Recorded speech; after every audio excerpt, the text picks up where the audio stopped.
Today I shall have to continue with some of the topics I discussed the last time I was here. It is particularly important, indeed necessary, to stress the connection between what I have said before and what I wish to add today. I have explained that the road to spiritual science calls for recognition to be given to two facts. One fact is that it is impossible to imagine that matter, physical substance, can be found in the outer world of our human environment. This can be clearly understood on the basis of many different things that can be learned through spiritual science. Our eyes behold the outside world, our ears hear the outside world, and we come to understand nature in a way when we use the intellect to combine the things we see, hear, and perceive with the other senses. We then think we know something about outer nature. Yet, we are in error if we think and believe some form of science will help us to find physical matter and the laws pertaining to it in that outer nature. Materialism was in error, not because it was speaking of physical matter, but because materialists thought they could find physical matter and the laws of physical matter, its infrastructure and essential nature, in the outside world. People saying they do not want to know about the outside world because it is a material world, and that they want to follow the inner mystical path to a world of the spirit, are, therefore, materialists just as much as people who simply interpret the outside world in materialistic terms. Their search along the path of mysticism shows that in their view, too, physical matter is to be found in the outside world. The people of more recent times are in error when they look for the essential nature of matter in the outside world. To put things right essentially means that we must no longer look for the nature of matter in the outside world and be very clear in our minds that however far we extend our sensory perceptions, we shall never discover the nature of matter and its infrastructure, its laws. It has to be understood that all that exists in the outside world is Maya. It is the world of phenomena. Look as we may, we shall never find anything material in that outside world. On the other hand, we must grasp a second, quite different fact. It is that the nature of matter, which materialism is erroneously looking for in the outside world, may be found within ourselves. We shall find it particularly if we become one-sided abstract mystics. The contents of a certain mysticism coming to our awareness, experiences we think we are having, are nothing but the flame, I would say, that is lit within us by processes involving our physical organs. Considering the mysticism of Tauler and of Meister Eckhart, one is right in thinking that these men had a special faculty for experiencing these things and interpreting the physical matter in their bodies when the flame of awareness was ignited. They found the material world through mysticism, until we know that external observation reveals only the world of phenomena, Maya, and that inward observation reveals only physical matter and its flame, we cannot get a clear, true picture of the nature of the world and the way human beings relate to this world. Physical matter is not to be found by applying science to the outside world. It must be sought within us, through mysticism. There we shall find its laws. The essential nature of gravity is not to be found with the aid of Atwood's machine. Instead, we can try in our 32nd year, or perhaps at another time in our lives, to become inwardly aware of gravity, so that we know from inner experience what it really means to experience gravity. Concrete inner experience should show us that between the 30th and 40th year we grow heavier and heavier inside. We can gain inner experience of a property of matter that merely comes to expression in mystical experiences. I have tried to demonstrate the essential point by saying that anyone finding himself in the midst of the chaos of the planet, the way modern scientists do, cannot get a clear idea concerning these things. We see the plants, the animals, the cloud cover. We see the glittering light of the stars. We see rivers, hills, and valleys, and so on. Yet if someone were to observe the Earth from Mars, for instance, none of these would matter. An inhabitant of the planet Mars observing the Earth through some instrument or other, we may well imagine, and it would be in accord with the truth, though in a different way, that those who inhabit Mars have the kind of organization that enables them to observe the Earth, would perceive nothing of the cloud formations, rivers and mountains we see, nothing of the phenomena relating to the mineral, plant, and animal kingdoms. He would only perceive what goes on inside the skin of the human beings living on Earth. Everything else would vanish before the eye, EYE, of an inhabitant of Mars. He would perceive only what goes on inwardly in the organic life of human beings. And for him, that would be the material world of the Earth. When we grow aware of a mystical element within us, it is not what many mystics think it is, but the flame that is cooked inside us. That is the place where we can find out about the physical matter of the Earth. This form of self-perception takes us into the sphere of matter and of energy, an area where the people of the Western world have arrived at exactly the opposite view over the last centuries. This gives an indication of the extent to which we have to change our thinking if the decline is to become an upward movement again. People think they are materialists or idealists or spiritualists because they follow a particular philosophy. That is not the case.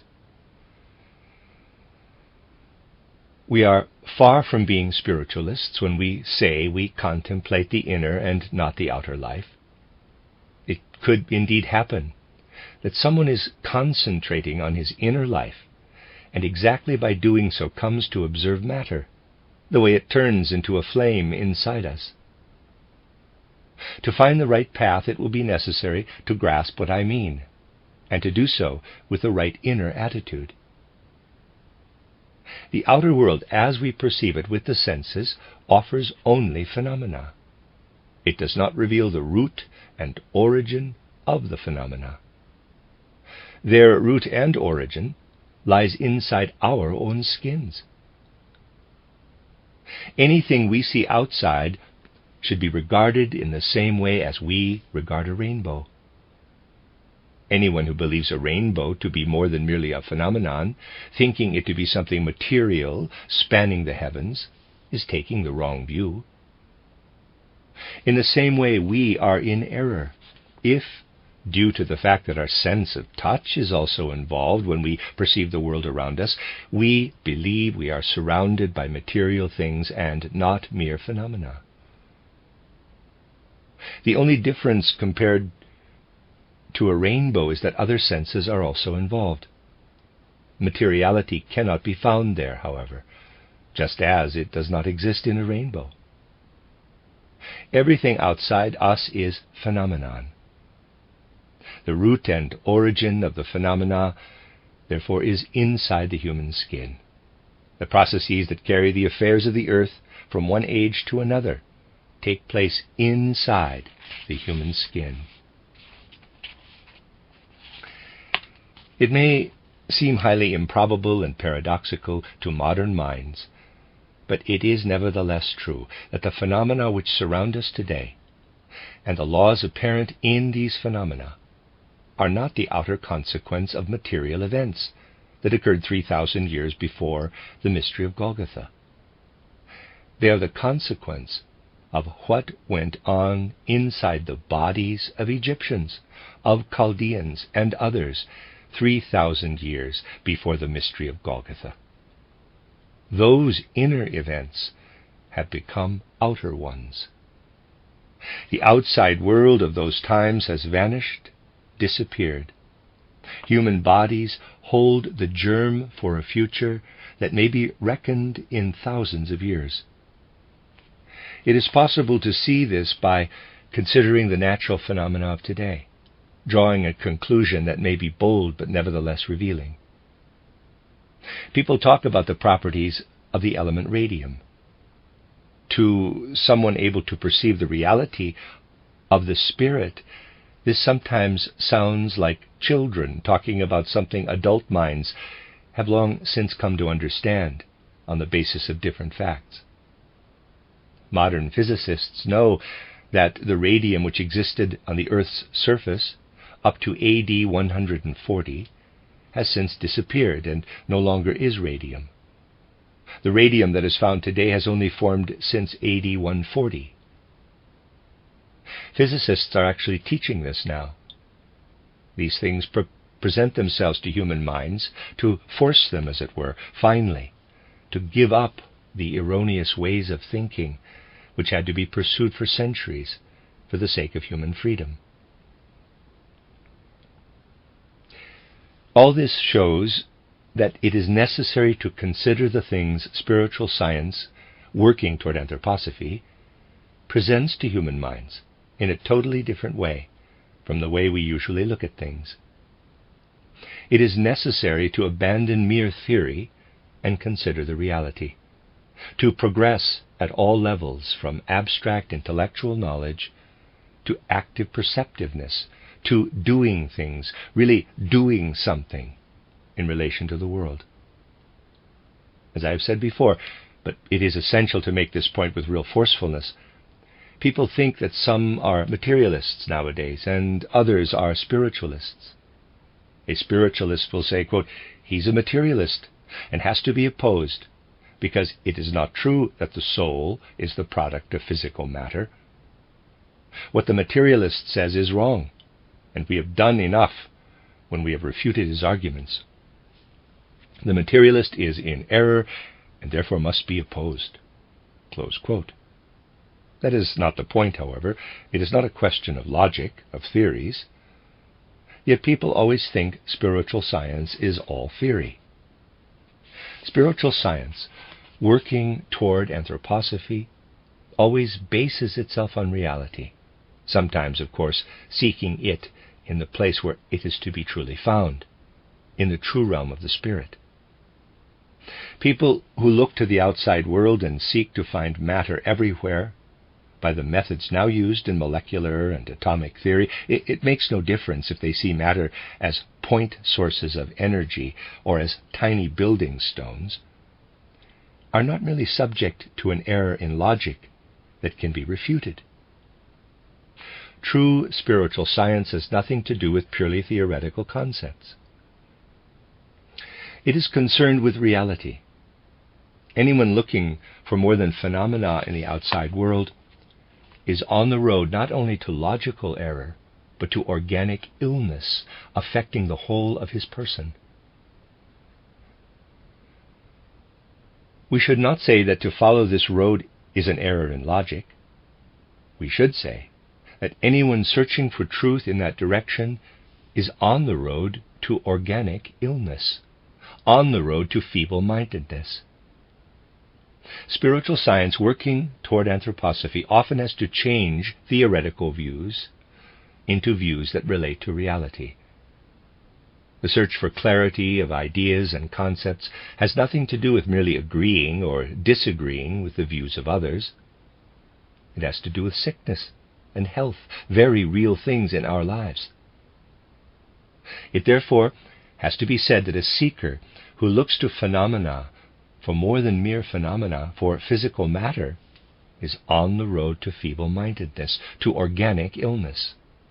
This is entirely within the sphere of reality.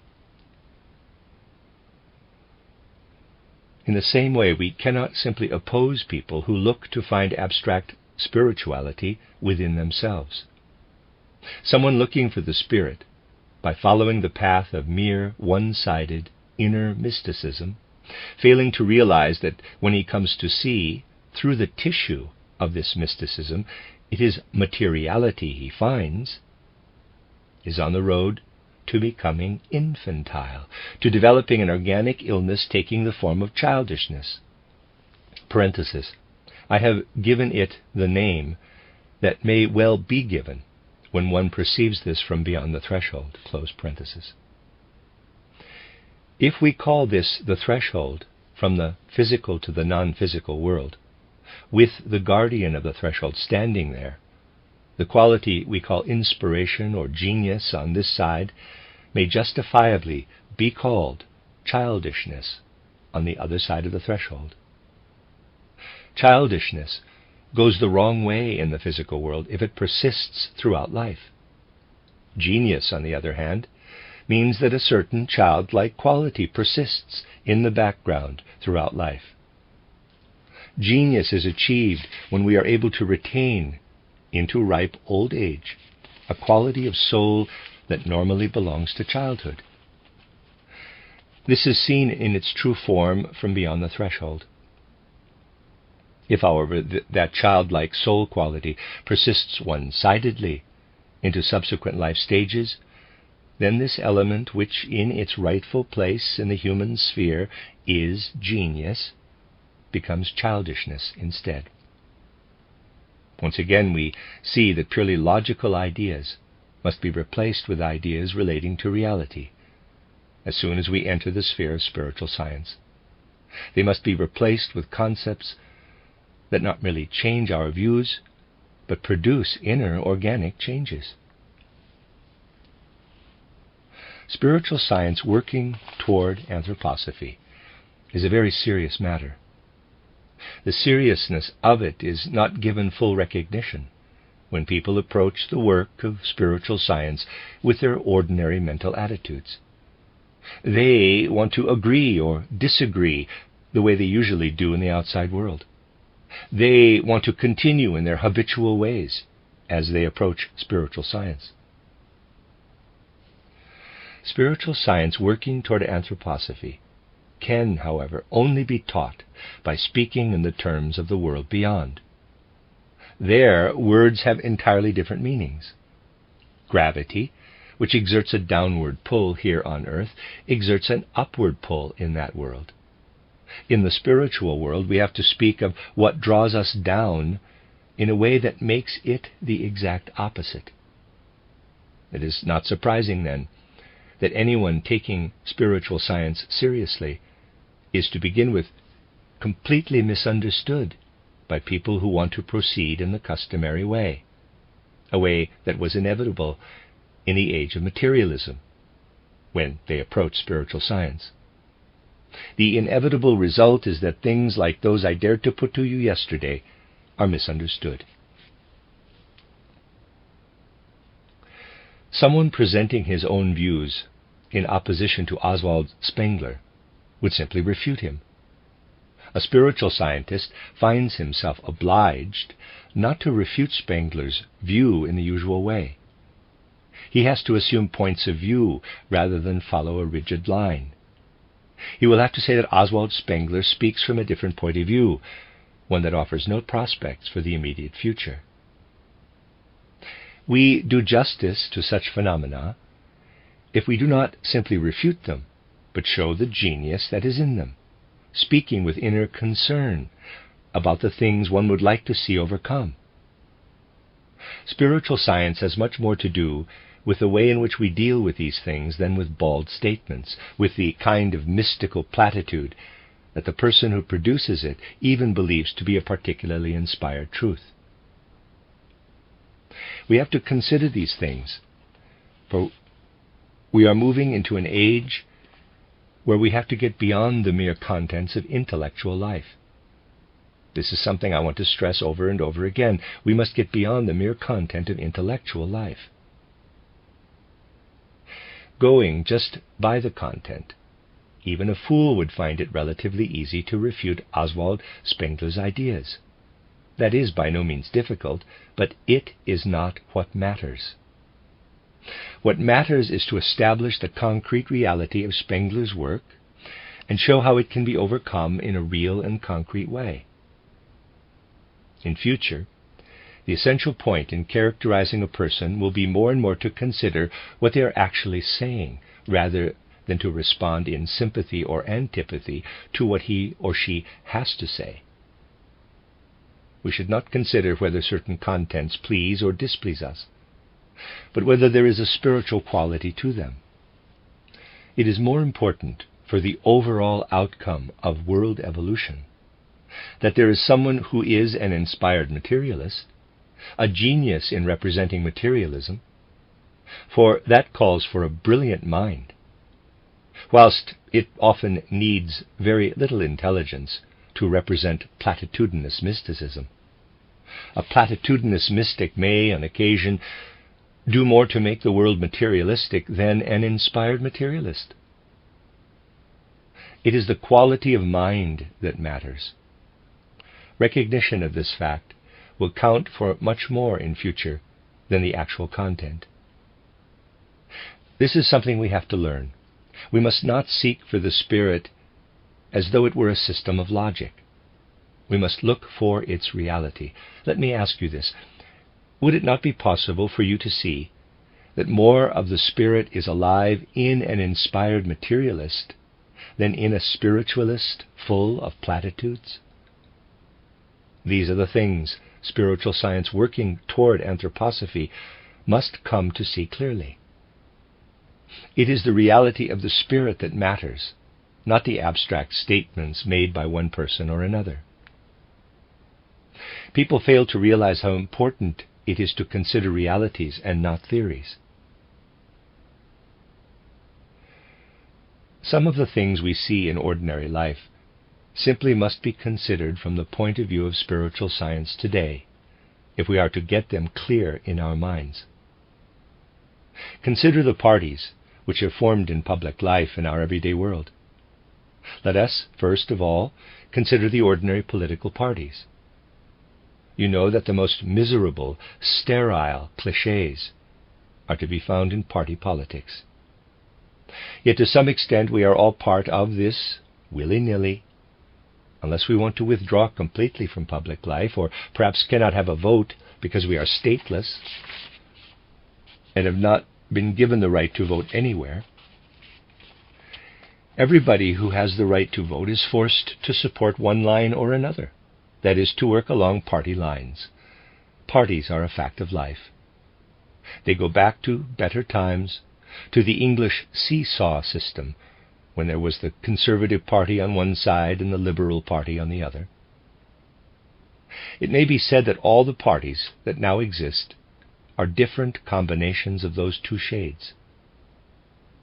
Sometimes the liberal element, which is to the left, takes on some color from conservatism on the right, and conservatism is colored with liberalism from the left, as in the case of the Social Democrats. Or conservatism turns radical, as we have seen in the present time. All in all, it can be said that the conservative liberal seesaw is the pattern on which all our parties are based. That is the picture one gets when looking at this in an outer way. The most dreadful things are happening in those party organizations. Everybody would admit this. The thing exists, however, and the question is why it exists. What does it really represent? What, in fact, are parties? Everything that presents itself in the physical world is an image of the non-physical world. What is it that exists in the non-physical world, with the result that in the physical world we have parties as an image of it? The matter can only be properly understood if we grasp the conditions which apply when we go across the threshold to the spiritual world. There we arrive at something very different, at the real nature of things. Here in the physical world we are idealists, skeptics, realists, spiritualists, or any other kind of ists. We are something that can be summed up in a manifesto as a political or sociological system. In short, we are something ists. We base ourselves on an abstract notion, for parties always base themselves on manifestos, systems, and the like, that is, on abstract notions. As soon as we cross the threshold to the spiritual world, we are no longer dealing in mere logic and abstract notions. We are dealing with realities. It is merely that this is not usually taken seriously. You cannot give your allegiance to a party program when you have gone past the guardian of the threshold. You can only hold to the essential spirit of things, for there everything has to do with the essential spirit. You can merely hold to a spirit of the higher hierarchies and say, that is the one I follow, the one I unite with. Let others present their affairs in their own way. I am uniting with that one. I take his side. The term, quote, to side with one or another, close quote, achieves very real significance then. It is no longer merely abstract. Being human, we are inclined to say that as soon as we look beyond the threshold, we find three essential spirits, the Christ, Ahriman, and Lucifer. It is, of course, possible to prepare oneself carefully to gain comprehension of the spiritual world, and then to say, I choose Christ's party, or Ahriman's, or Lucifer's party. It is, however, also possible to obscure the issue, being badly prepared, and choose Ahriman but call him Christ. We follow a spiritual entity, however. Everything is of the essence beyond the threshold. We are always dealing with realities there, not with anything by way of a program or system. These words I say to characterize the relationship of the human being to the non-physical world are weighty words. In one particular respect, it is not yet possible to say the final word on the subject, because that would be too provocative. Very few people on this earth, however, are aware that basically it is an illusion to follow party lines, to accept the abstract notions of parties. There is no reality to it. And when we begin to follow something that is real, we must in fact follow something that lies in the spiritual world beyond the threshold. There is, however, one party that may immediately be characterized as being well aware of this secret, and indeed acting upon it. This was said in public in the course of lectures given at Karlsruhe in 1911, and has brought me the hatred of the party in question. These are the Jesuits. They know very well that to follow a party program, forgive me for using a term commonly used in Germany, is nonsense. One follows a spiritual entity in the non-physical world. That is why their exercises start with the Jesuit having to visualize the spirit whom he is to follow in the Society of Jesus, forming a military corporation for him. When I say that the last word cannot yet be said, I want to hold back concerning the nature of what is called Jesus there. The point is to show that Jesuitism forms a party that follows a spiritual entity, and that Jesuits are very well aware that to follow some party or other that goes no further than a program to be followed in the physical world is a nonsense. The effectiveness of the Society of Jesus is due to the fact that it trains its followers to be the soldiers of a spiritual entity. They do not say this is right and this is wrong. They say, quote, it is part of the mission of the spiritual entity I am following. I shall defend it. I shall oppose anything that is not part of the mission of the spiritual entity I am following, even if it is logically defensible.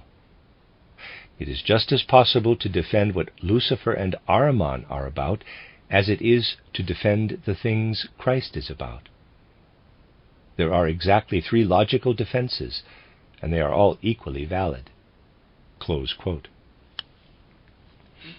We therefore have the strange phenomenon that the Jesuits are, of course, aware that Anthroposophy is taking a spiritual line that is wholly defensible, and yet they oppose it. They know full well that logical argument is no effective opposition, for it merely means playing with logic. They know that they are facing an adversary in this battle of minds, and they will use all available means. It is therefore pointless to join battle by refuting the refutations of the Jesuits. They know exactly what objections we can raise. The fact that they know them and consider them to be fair makes no difference, however, for they follow another spirit than the one Anthroposophy must now follow for the weal of humankind. As soon as one is in the realm of the spirit, it is reality that counts. What counts is that one really gets a clear understanding of the spiritual paths, using the whole human being in arriving at such understanding, which certainly can be achieved with healthy common sense nowadays, and not the human dwarf who tends to be the end product of the kind of educational establishments we have today. The parties which exist in physical life are therefore caricatures of something that rightfully exists in the spiritual world. That is what is so difficult about it. Things appearing in the physical world may be a reflection of something of genuine significance in the spiritual world. In the physical world, it is pernicious and abominable, because every world has its own laws. And today we face the growing necessity to work our way up into the spiritual world again. The first stage consists of caricatures of spiritual life appearing in physical life, of people setting up party banners and following party idols, when in fact they should be giving their allegiance to spiritual entities.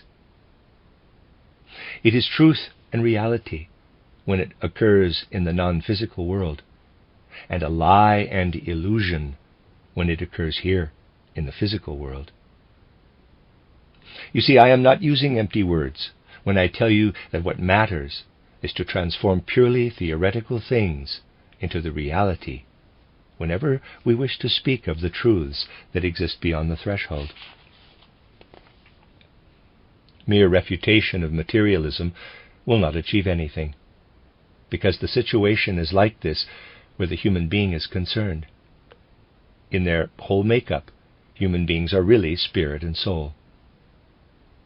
This element of spirit and soul exists even before we are conceived, before we are born. It has evolved out of our previous earth incarnation.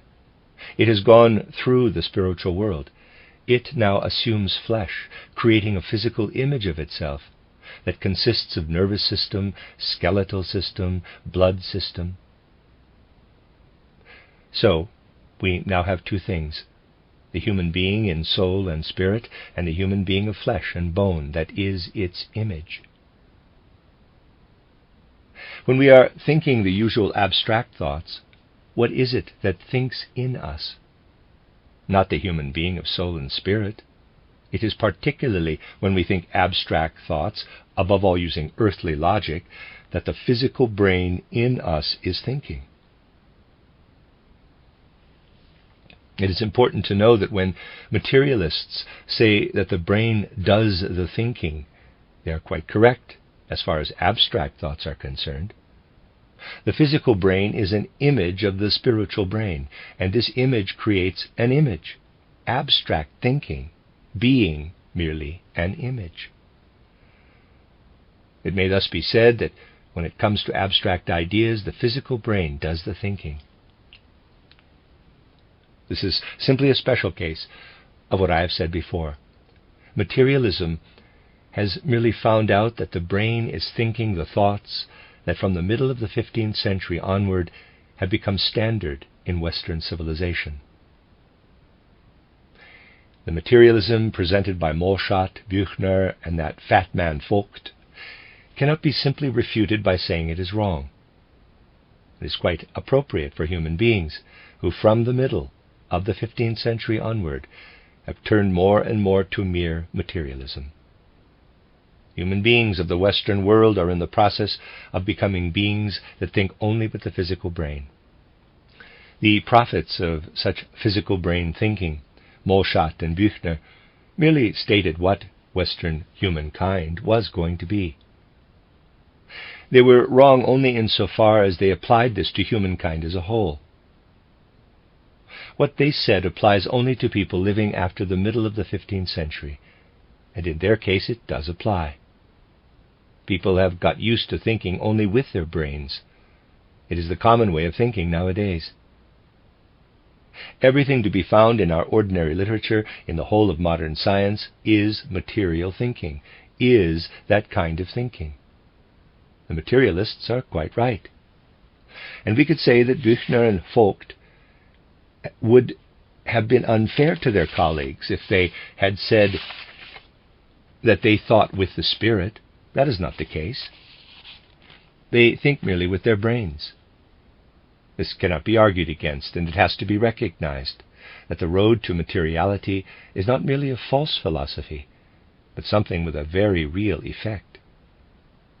That is also the reason why, when something like spiritual science working toward anthroposophy appears on the scene, those people will say, quote, "These are thoughts beyond comprehension. They cannot be grasped." Close quote.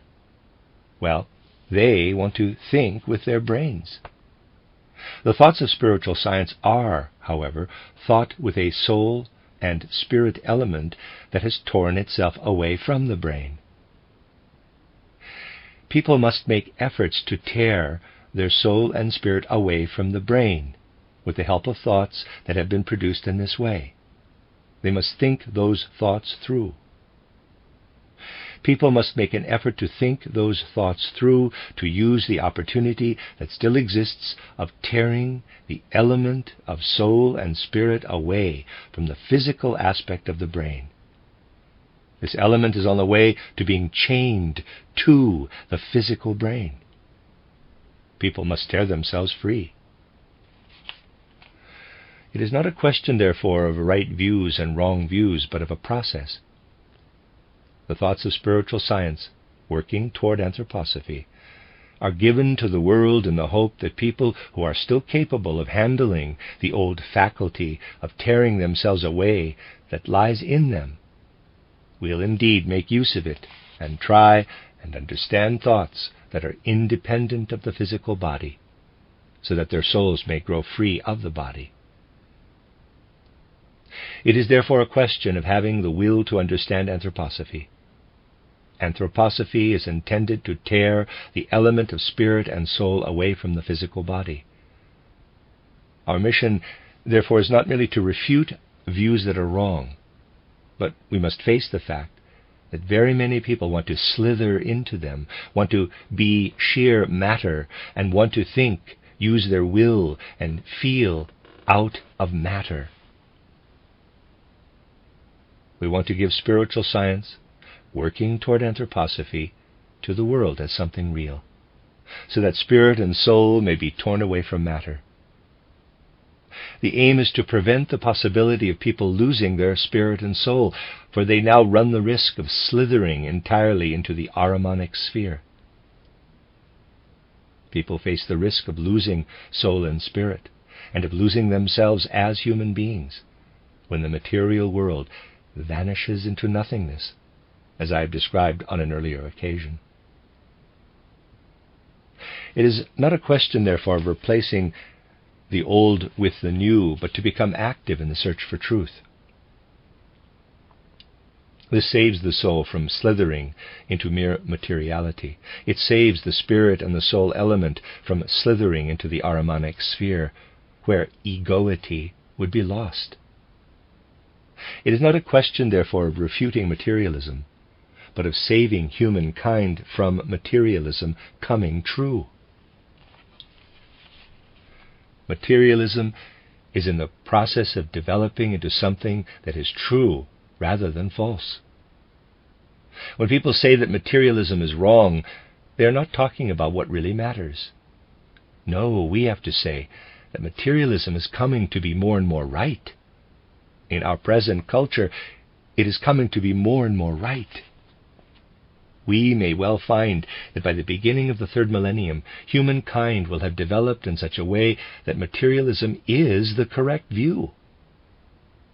It is not a question of refuting materialism, for it is in the process of becoming right. It is a question of making it not right, because it is on the way to becoming a fact, and no longer merely a wrong theory. Certain people are trying to ignore these things. They want to make it as easy as possible for others, telling them to see how wrong materialism is and inviting them to turn to an abstract mysticism that will give them everything they need. We could take up such abstract mysticism, but that would encourage materialism to become real and not mere theory. We do not have to overcome materialism because it is wrong, using words that remain theory. We have to overcome it because it is right, and we must fight against it being the right thing. This puts another face on things. And this is also where we find ourselves in the reality of the spiritual world, not with theories, but with a living approach to the truth that in the cosmic scheme of things is an active deed. People find it unpalatable to have to listen to such things, yet that is the light in which everything should be regarded, even individual events. Believe me, the old methods of combat are finished with. Everything that could be the habitual way in the past is now finished. We must consider things in the light of the Spirit. What is conservatism? What is liberalism? Here on earth they are caricatures of the spiritual world. Conservatives are followers of Ahriman, liberals of Lucifer.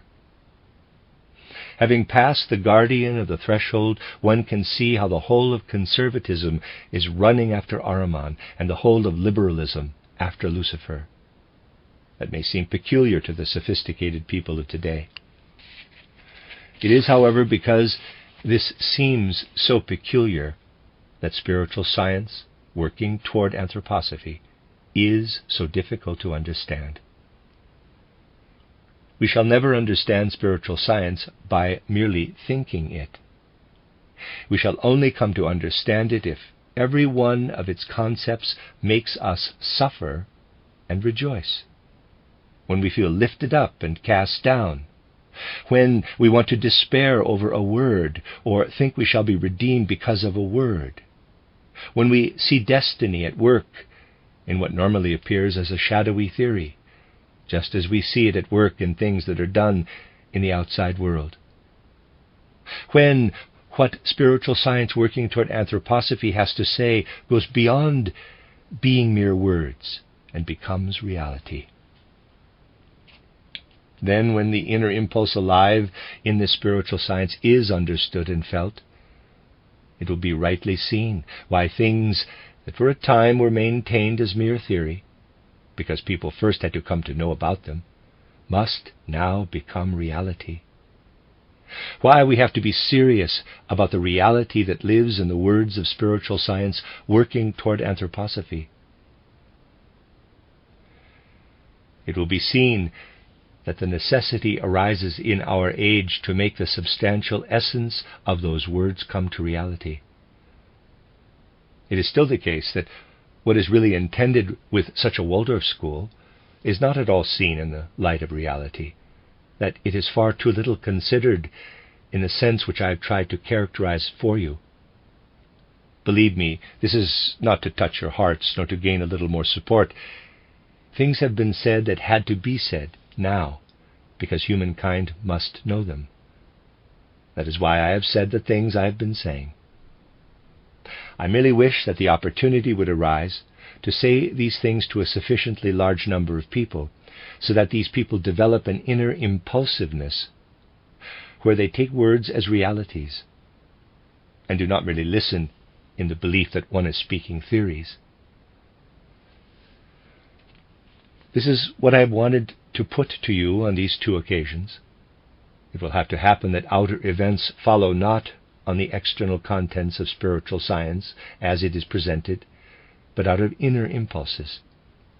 Fighters like the Jesuits know very well what many followers of Anthroposophy still fail to realize, that spiritual science working toward Anthroposophy is a reality. Since they have come to realize this, they have done so for some time now, from about 1906 or 1907, since they have come to realize that they are opposing this spiritual science with increasing vigor. Many anthroposophists have no idea of the methods that are used, the sheer ingenuity, because there is a refusal to be really sure in one's mind of the seriousness of the situation. Words will only evoke a little bit of the things one really wishes people to take to heart.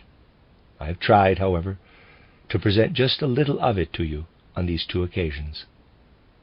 If we reflect on what has been said, if we progress from reflection to feeling, to letting it become part of the whole of our being, there will be an end to abstract mysticism and to modern science. It will become the essential inner nature of the human being. It will be the power that releases spirit and soul again from physical matter. It will overcome a materialism that unfortunately is not wrong, but is indeed truth.